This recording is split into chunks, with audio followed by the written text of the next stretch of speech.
Vertical video performs best on LinkedIn ads, right? Or is that just a myth? You'll never believe what we found on this week's episode of the LinkedIn Ads Show.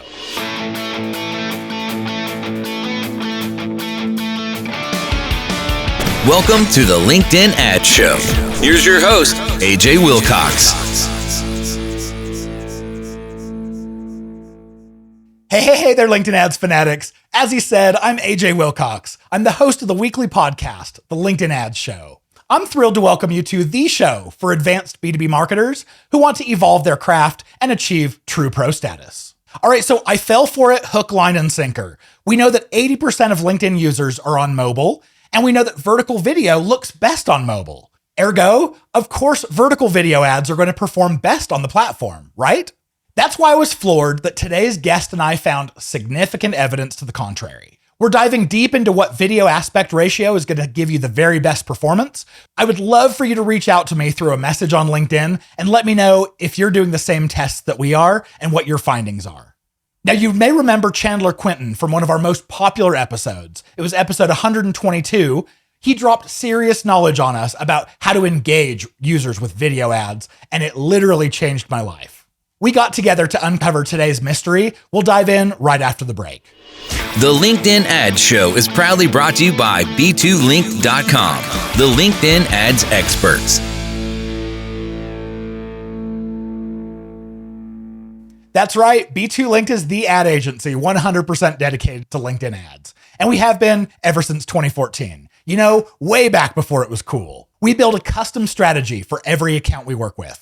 You get to work directly with me and my local team, and you'll never get a cookie cutter approach or a standard account template from us. Plus, we've pioneered the high performance LinkedIn ad strategies that we use to save our clients way more than we charge. So it's kind of like getting the best in the biz for free. If you'd like to explore partnering with us for your LinkedIn ads, schedule your free discovery call at b2linked.com/discovery.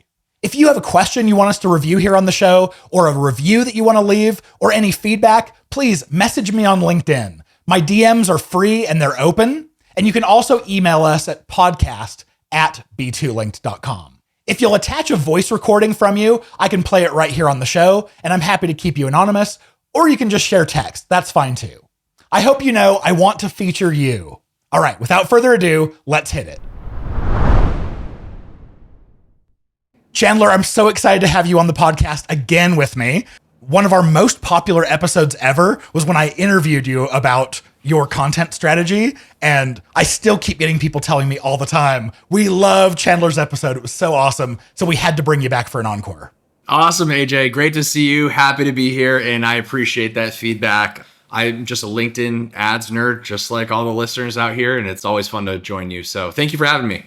Well, I had to have you for this one because this was a joint discovery you and I were kind of stumbled onto. So we'll explain more about that. But so much of this finding is because of your abilities and the content that you create being so good with video. So super excited to get to riff on this and kind of walk through what we found together and why it was so shocking. Yeah, I can't wait. This is going to be awesome. For those of you out there who don't know us personally, Chandler and I are good friends, but we'd never met in person. But I happened to be traveling to Boston here a couple months ago. And while I was there, Chandler, you came down from Rhode Island and we were like, hey, let's get together, go grab dinner and stuff. And that was our first time getting to meet in real life. Yeah. And we also went on a root beer scavenger hunt. Don't forget that we went to the Cheers bar and you actually purchased some Cheers branded root beer. So yeah, that was an awesome time meeting you, by the way. It was really fun up in Boston.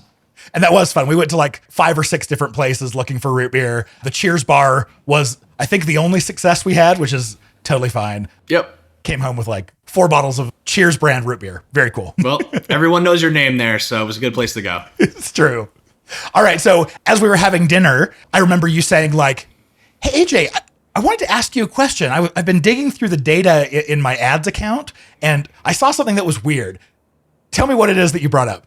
Okay, I love this story because I really didn't know if I was seeing something like my brain was tricking me or if I was going crazy, but I was noticing the counter to what everyone talks about in terms of vertical video being the cat's pajamas. Everyone talks about vertical is better, it shows up more often, it's, gets more engagement, all those things. And when I was looking at the stats in our ad account, as well as a couple of our clients, I was noticing something that was completely opposite from what everyone was talking about. And that was potentially, and we'll find out if this was true or not, was that vertical and square were not performing as well as horizontal.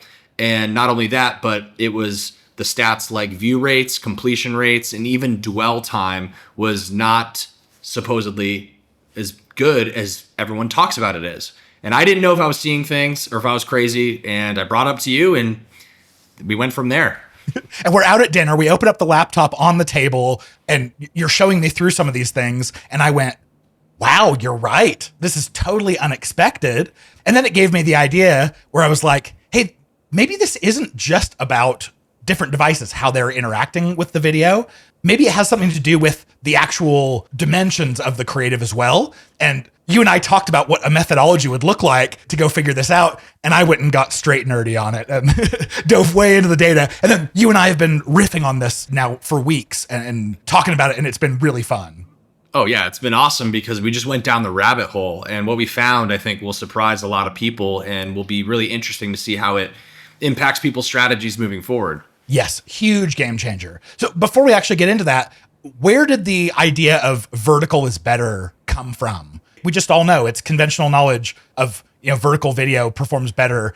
But tell me about it. Like, where does that actually come from? I think, you see a lot of these hacks and tricks and tips all over LinkedIn all the time. And some of them are good. Some of them I think are snake oil and some of them are just straight up bad. And it's really hard to know what's actually valuable and what's not, what's worth paying attention to and what's worth ignoring. And I'd say last year and certainly the year before, we saw just a lot of talk around vertical and square video, with the idea being that you get more impressions on mobile because that's where the app is, and a lot of people use the mobile app. You might also get more real estate advantage because a vertical video takes up more of the mobile screen. Same thing with square. And there was a lot of talk saying how horizontal's dead because it just takes up such a little bit of the screen and it doesn't show up on mobile all the time. So we just saw this huge influx of everyone seeing that, promoting it, commenting on it, sharing it, doing it.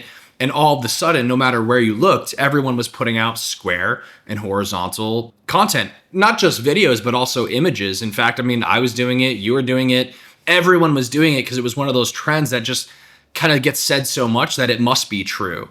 And I think we might have poked some holes in that. And I think one of the reasons here is that it makes sense for the reasons you shared. Like, vertical takes up more space on a mobile device. We know 80+% of the traffic that we're going to get on LinkedIn is going to be on mobile. It's one of those things you don't have to think about too hard. Like, is Santa Claus a nice guy? Yeah. Is vertical something that takes up more of your screen going to be more engaging to 80% of your viewers? Absolutely. So I totally agree with that.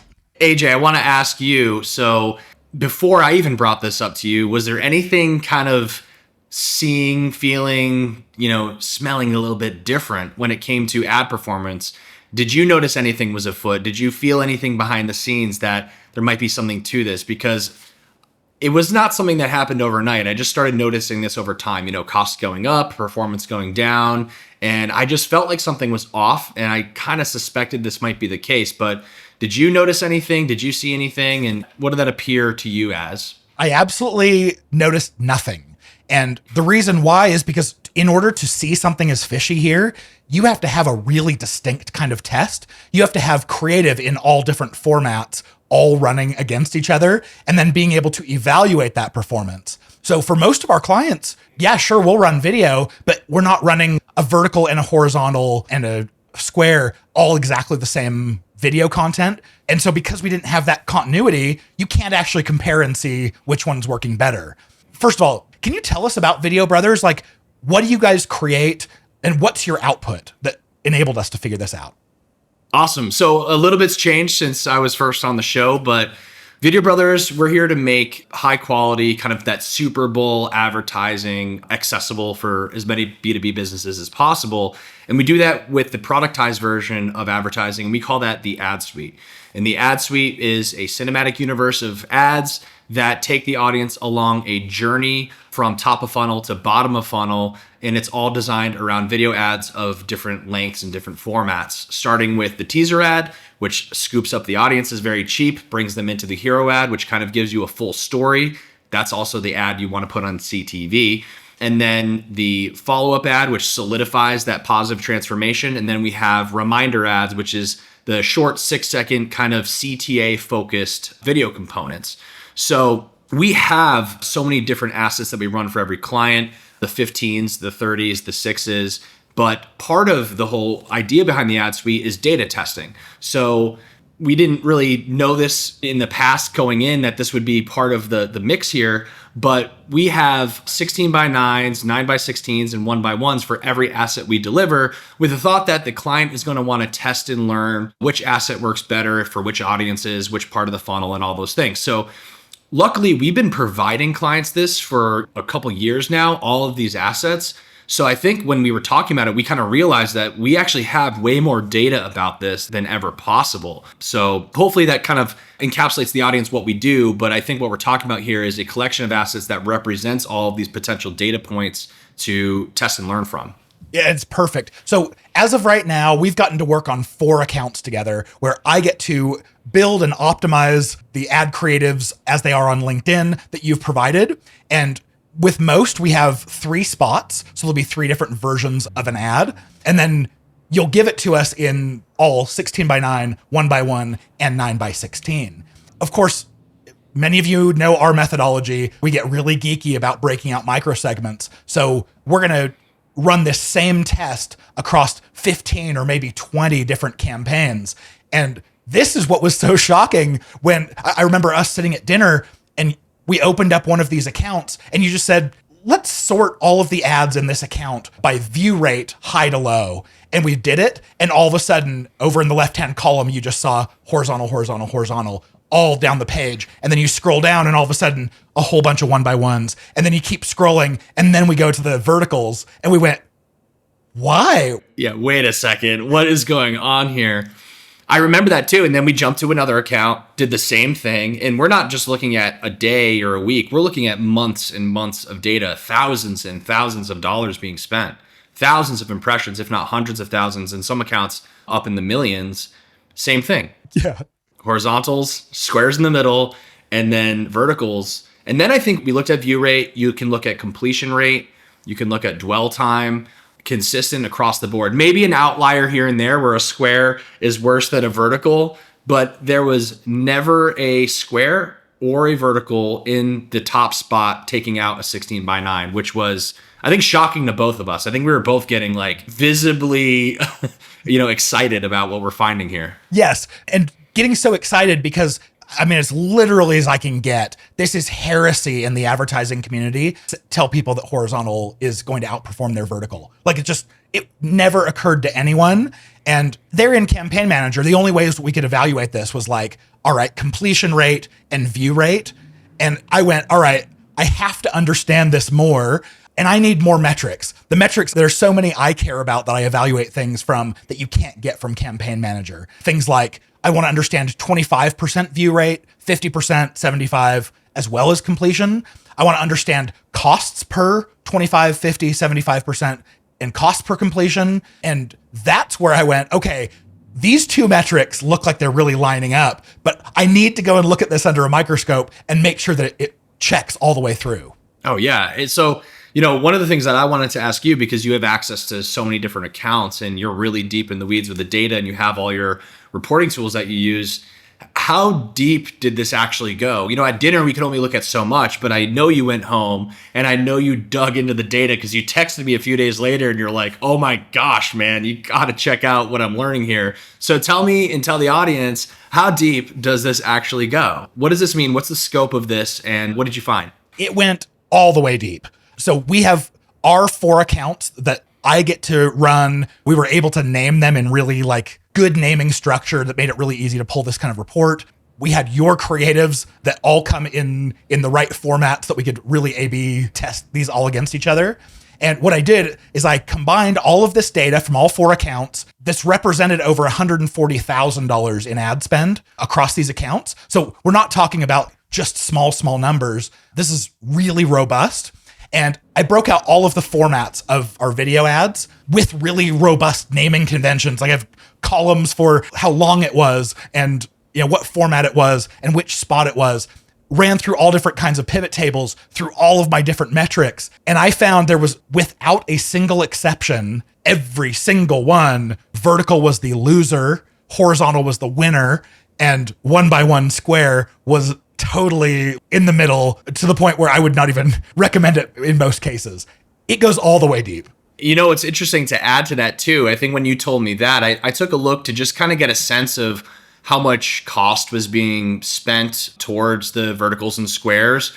And one example, one of our client accounts, 40% of the spend went to the squares and verticals, and they performed about 4 to 5 times less efficient than the horizontals, meaning if you are to start weighting your campaigns towards horizontals, assuming this data is true for you as well, you could save a significant amount of money on LinkedIn distribution. And I thought that was incredibly exciting to hear, because one of the biggest complaints about LinkedIn advertising, as we all know, is that it is very expensive comparative to other platforms. Now, of course, the audience is better here on LinkedIn and we all love it, but we do need to combat the rising costs. And this feels like something that could really ladder up into a cost-saving strategy for the long haul. Oh, 100%. So many different ideas here on how do we actually use this information to make our advertising more effective. If you go back and listen to the last episode that Chandler and I did, he was talking about the same kind of creative and the huge discounts that you get from LinkedIn because of how high performing the creative is. So to give you an idea, all of the ads that we've been analyzing, down to a cost per 50% view, we are in the 20 to 30 cents on average. Whereas with any other kind of creative that I've tested on LinkedIn, it's not uncommon to see between $2 and $4. So Chandler, shout out to the way that you, your whole creative process, the very professional output. It's so good. It performs so well. Anyone who's curious, I would suggest go back and listen to that episode. We'll link to it in the show notes. But as we started down this road, I started thinking, all right, what holes can we poke in this? What could be a reason why we're seeing this? Is it possible that it's a difference in maybe the audience targeting? Is it possible that we're bidding differently and that's causing some aberrations here? Is it possible that it's budget? And I went through all of these cases with so many different target audiences, isolated that. Audience makes no difference. Bid level makes no difference. Budget level, aside from giving us more or less data, did not make a difference. And what this turned out to tell me is, like you mentioned, we see more of our spend naturally going to horizontal. So that tells us that LinkedIn is serving this more than they're serving the other formats. And then we're also seeing from the consumption metrics, we're seeing this behavior from LinkedIn members that the way that they're interacting with the videos, they are consuming it more on 16:9. So it seems to be both a LinkedIn is favoring it and people are favoring it. And that's pretty wild, right? Oh, it's insane. And I think one of the biggest draws to vertical, more specifically, was that people would watch it more and longer because it fills up more of the screen. It's capturing their attention more. But in all of our data we're looking at, we're seeing the completion rates of the 16:9s be, 8, 12, 15% or higher. Meanwhile, the vertical, where you're supposed to have an even better completion rate, is sub 3%, some not even cracking 1%, meaning people are just scrolling right on by, not getting to the end of these videos. And that also dovetails into the view rates themselves. The average view rates that we're seeing on Video Brothers ads on the accounts you're running are 40, 55%. They're up there, almost a 50-50 shot of stopping the scroll. Yeah. Even better on desktop. And then when you go and look at the verticals or squares, you're half, if not a third of all that. And it's just mind-boggling because this is just so different than what everyone is saying. And I think the amount of costs that are going into verticals and squares is hitting that point where something is going to break here. And I think we might be seeing the evidence of that in the data, is that the trend is either shifting, or my theory is that there's so much inventory on vertical and inventory on square because of all the UGC content, all the thought leadership content, that it's actually harder to stand out with that format than it is the 16:9. And maybe we're making old school cool again with the 16:9, but perhaps there is not enough inventory of that, so that's why it's working so well. I mean, there's no way for us to know the exact whys, but something big is going on here. And that's why we're even talking about this. People need to know, right? This is in the weeds of the data. I know not everyone has the time for that, but that's what AJ and I are here for, is to get nerdy and figure it all out for you. Yeah. When I'm looking at these pivot tables here, we broke it out by objective. Is it possible that one objective throws it off over another? And no, like very, very few variations off of that. We looked at stage of funnel. Does it matter whether it's a first touch, second or third touch, or even a fourth or a fifth? Slight variation, I'll say. We did see some metrics that were looking pretty good from 1x1 when you get down to stage 3, like a third stage of retargeting. But yeah, across all this is amazing. So we have to ask then, like, how can you as the listener right now, you're hearing us be really excited about this finding. How can you actually go and evaluate this and test this yourself?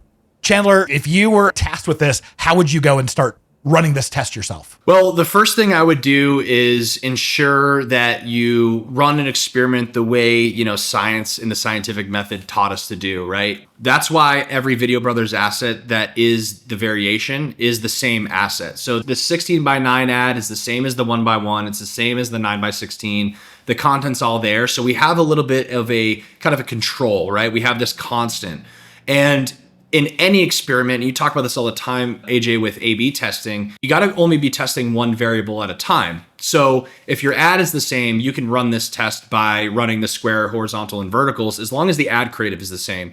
So when you go to run this, you have to make sure you have some sort of constant, because if you have a horizontal video, XYZ video, and then you have a 1x1 that's ABC video, and then a 9x16 that's 1, 2, 3 video, they're all different. That's really not going to give you an apples to apples, because the ad creative itself is different. And we both know that creative significantly matters in your LinkedIn ad performance.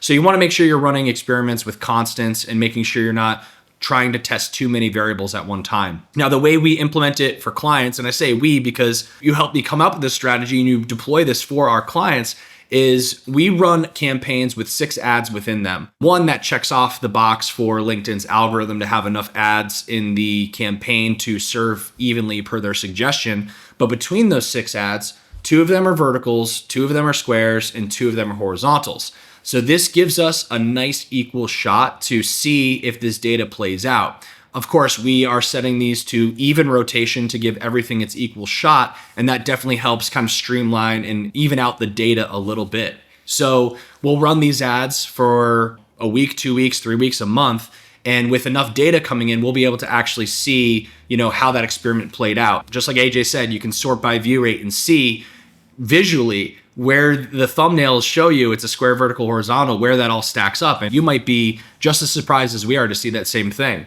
Now, to put this into practice and what the principles are to kind of take this information and do something useful with it, what we've been doing, again, you and I, AJ, is we've been not throwing away the baby with the bathwater. We do know that square and vertical do show up on mobile. Some users do like it, and we don't want to shoot ourselves in the foot and just remove them because this data is telling us that it doesn't work as well. But what we want to do is take those 6 assets and we want to turn off one of the squares and one of the verticals, and then replace those 2 empty gaps with what's working the best. So that way now the weighting is towards the 16x9, and that hopefully will raise all the stats in terms of performance and be way more cost efficient. But we're still giving the opportunity for squares and horizontals to have their day, because there might be a click or two, there might be some engagements, and those are very, very valuable. But we want to reduce the amount of costs that are being spent on these other aspect ratios that just are simply lighting money on fire, for lack of a better phrase. And then to kind of enlighten on this too. So you've talked about putting 6 ads in a single campaign. And we know that the way that LinkedIn serves these, if you were just to run that one campaign, you might have some sort of an aberration from it just being a single sample point. So what we've done is we've taken this same test and rolled it out across many campaigns. So if campaign 1 ignores ad C, campaign 2, campaign 3, campaign 4, they all have a chance to give that same creative a chance to live. Absolutely. And the other thing too is, I wouldn't take this information and put it into practice right away. I would actually extend this experiment across your whole funnel, because one of the things that I think might still be up for debate is, do these other aspect ratios perform better down funnel? Now, our evidence is suggesting no. All the data we're seeing is suggesting no, but it's still worth the test because there are surprises. There are things that happen, and there could be shifts in consumer behavior on the app. There could be shifts in the algorithm. So the idea of taking that experiment and then extending it across your whole funnel is a great way to look at the whole ecosystem holistically and see if that trend continues. Bottom of the funnel too, you'll have a smaller audience. And so you'll be getting more impressions potentially depending on your budget. So it might be a good idea to keep them all on because bottom of the funnel clicks are the most valuable to you. That's a personal opinion. But if we're talking about cost efficiency to capture audiences and bring them into the funnel and facilitate their journey on down, your number one objective should be to be as efficient as possible because your cold audience will always be the biggest. And you want to make sure every dollar you spend is going as far as it possibly can go. So you got to look at the micro, you got to look at the macro, you got to look at the big picture all together and see what your data tells you. But I'm going to almost guarantee that you'll find very similar findings to what we found. And you're going to be very surprised because, again, everyone was talking that vertical was the cat's pajamas. And here we are with evidence that suggests otherwise. That's right. And when you're setting up this test, like Chandler mentioned, we set it to even rotation. If you've been listening to me for a long time, you may know that's borderline heresy. What I would suggest is set it to even rotation. Just take away any possibility for LinkedIn's algorithm to overfavor something over another for a week or two. And then I would switch it to optimized rotation just because you tend to get better efficiency there. Great advice. That's awesome.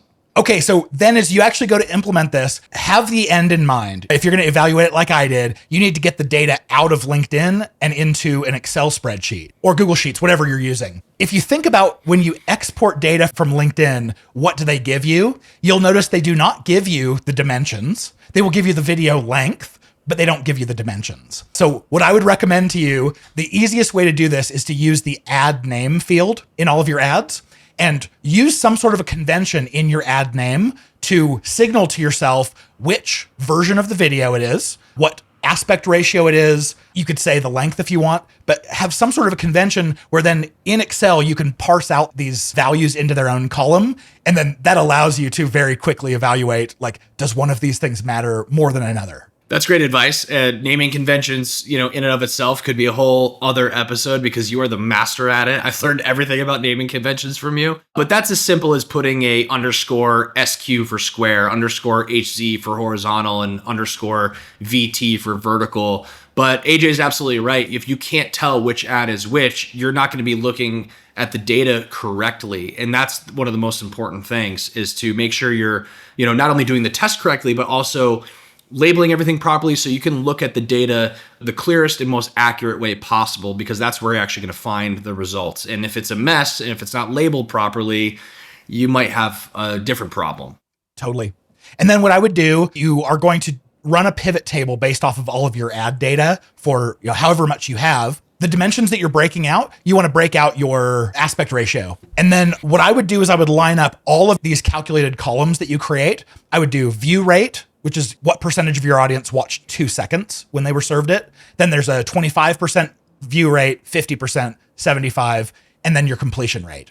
LinkedIn will tell you by default view rate and completion rate. You're going to have to create the 25, 50, and 75% view rates through a calculated column.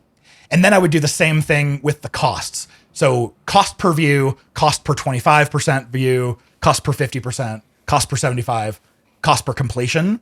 And then because we know video consumption is not everything, you also want to look at what's my cost of getting someone to take the action I want, like to get them to my website.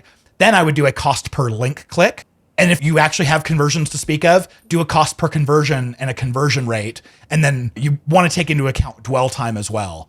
That was how I created this report. And the nice thing is that once I've done this once and I have the same naming conventions for my ads, as I get more data or as I plug in a different account, the pivot table stays. You just tell it, use this other set of data, and you can very quickly come up with this report and learn the same things we are. Just looking at some of your tables here in front of me on my screen, one of the most interesting things that I think could be further extrapolated is looking at the overall costs, right? So, for example, this campaign sample we're looking at, there was $22,000 spent within this sample. A $11,000 of that was spent towards the 16:9, 7-ish being on the 1x1, 3, almost 4 on the 9x16. So it's a really interesting because it's about half, right? About half of that went to the 1x1s and the 9x16.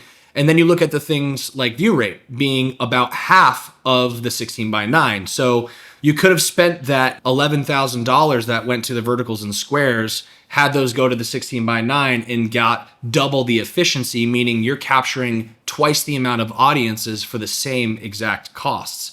And over time, that's savings of thousands and thousands of dollars that is going to scoop up more audiences for you at a much more efficient rate. And again, cost efficiency and cost savings being one of the number one goals of advertisers, that's pure gold right there. You'd have to go into the weeds and kind of figure out what your efficiency could have been. I don't think we've done that math here, but you can just look at it almost like a black and white example and see that the money might have been well spent with the 16:9s. Oh yeah. Take the rest of the budget that was spent on 1x1s and 9x16s and extrapolate based off of that. What would your results, your total completions, total views, total clicks, what would they have been? And I think you'll be greatly surprised like we were. The other thing that's popping out too, I'm just looking at this data and just finding things that are still surprising to me, but the cost per completion is way cheaper on the 16:9, almost double the cost on the 9x16. So again, a completion is really high intent audience behavior on LinkedIn. If someone is completing your ad, whether it's 15 seconds long or 30 seconds long, that's a really good sign. You've captured their attention and you've really sucked them in. And that is an awesome thing for a marketing accomplishment right there. But when you're paying twice as much just for a little bit more real estate on the screen, that's just not sustainable. And it's not financially sound idea, nor do I think it's an effective strategy, because cost and attention, those are things we got to balance pretty carefully. Yeah, I'm looking across the whole data set. Across the board, the cost per completion by each of these aspect ratios, 16:9 is between 2 to 2.5 times cheaper. Blows me away. Wow. Oh, for sure. And actually that trend continues down funnel as well. In this sample, your stage 3, which would be probably around the time they're seeing the follow-up ad, some of these completions are multiple dollars. This is $11. Now that might be an anomaly because not enough budget was spent there, but when the completion of the 16:9 is 65 cents, you go, I could be saving a lot more money than I anticipated just by doing this quick little trick. So very cool stuff. Yeah. So the advice that we then have to marketers, number one, you have to test. Do this test yourself and find out. Don't just rely on our words here. Go and test your different aspect ratios of the same ads. See if you get the same results. If you do or if you don't, I don't care. I want you to reach out to me and please let us know, because we are racking our brains. Is there any hole we can poke in this? I mean, we're heretics saying that 16:9 is best here. Like, please give us feedback. Let us know if you see the same thing or if you didn't. We would love to hear that feedback.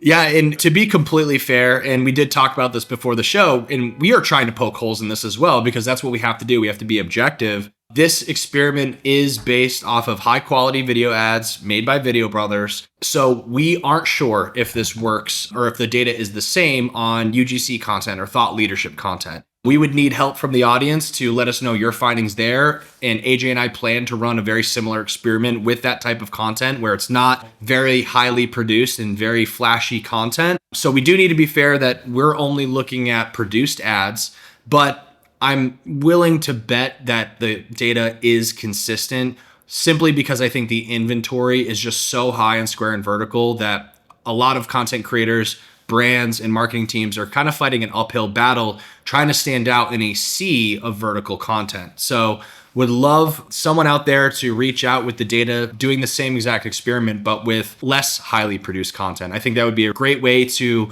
maybe put the final nail in the coffin on this big experiment here. Yeah. And please, anyone else who's running this, the way I would suggest setting this up is when you record talking head content from one of your executives, maybe, those are some of the highest performing ads we're seeing on LinkedIn. As you produce it, just ask your editor, or if you're editing yourself, just create the same content in all 3 aspect ratios and then run all 3 of those as tests. It's a little hard as a thought leader ad because you're going to have to ask the thought leader to post the same exact post 3 different times so you can get all 3 of those, but you don't have to. You could run those as just normal video ads, but that's the next test.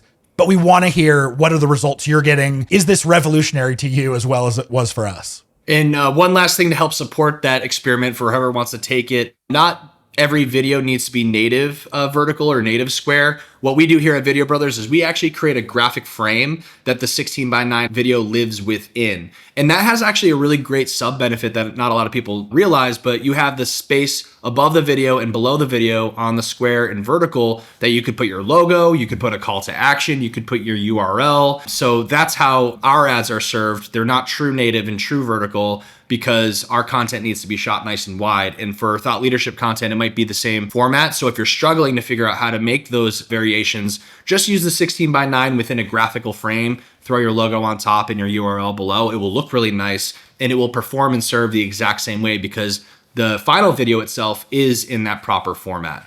Amazing advice. I sure appreciate that. And I second it as well. Just one shout out to Video Brothers here at the end. If you want ads that will get you the same performance as what you're getting now, but at 1/5 of the cost, Video Brothers, they make incredible cinema quality ads that are hilarious, that are engaging, that are shocking. And I have not yet found a case where your ads are not the absolute highest performing video ads across any advertising I've ever done. So shout out to you guys. Talk to Chandler if that's something that you think would be amazing in your LinkedIn ads initiatives this year. I appreciate that. Yes, find us on LinkedIn or at funb2bads.com. We are happy to help, and I will chat with anybody personally about what we're finding here. I'm here to help, and so is AJ, and we are so excited to team up and continue bringing so much value to our awesome B2B clients, SaaS clients, AI clients, and it's going to be an exciting year as we maybe bust more myths about LinkedIn advertising. We'll see what we come up with next. Awesome. I look forward to every myth that we get to bust. Thank you, Chandler. Sure appreciate your time and expertise and helping me find something that is straight up heresy and amazing that we were so excited to announce. Sounds great. All right, if you're not already a member of the LinkedIn Ads Fanatics community, what are you waiting for? For a low monthly subscription, you get access to all 4 of our courses that are meant to take you from beginner to expert. Plus, you get access to all of the other top minds in LinkedIn ads who are sharing what they're learning, and you get to learn from each other. There's even an upgrade option where we get to hop on a weekly group call and give you direct feedback on what you're facing. So check that out at fanatics.b2linked.com. Now, if this is your first time listening, welcome. We're excited to have you here. Hit subscribe if you want to hear in-depth LinkedIn ads content in your ears for free every single week. But if you're a loyal listener, the very best compliment you can give me is to recommend the show to someone else and leave a review on Apple Podcasts. Seriously, it makes my day every time. With any questions, suggestions, or corrections, feel free to reach out to us at podcast@b2linked.com. With that being said, we'll see you back here next week. I'm cheering you on in your LinkedIn ads initiatives.